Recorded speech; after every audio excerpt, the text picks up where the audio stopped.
Filter number 2, this is the Silvertone. This is number 8 filter in the filter tray of the native camera app.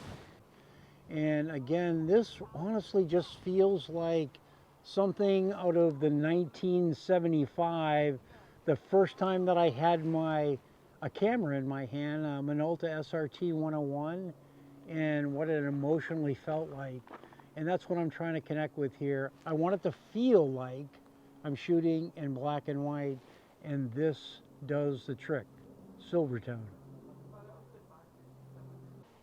So we're shooting in black and white. This is going to be my third. Bring up the filter tray, and now I'm in mono.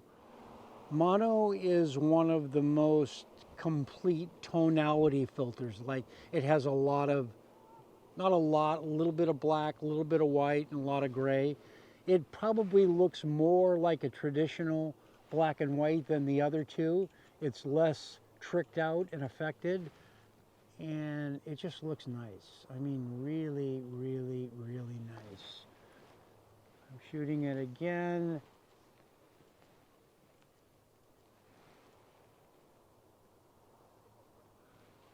Different lenses. Wow.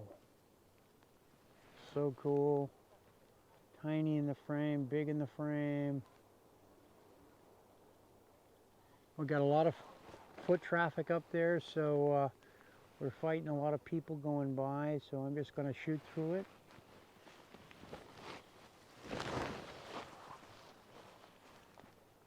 Wow, that's the shot right there. That is so cool. Mono. I mean, this is what my library looks like when I get home at night. That's not one and done. That's a coverage shot. That's multiplicity. That's a variety, different angles, different filters, different perspectives. And then I'm just going through it one at a time. And you can kind of see I'm going to pick this and then edit that. But wow, that all happened over the course of about 60 seconds, maybe 120 seconds. Shoot along.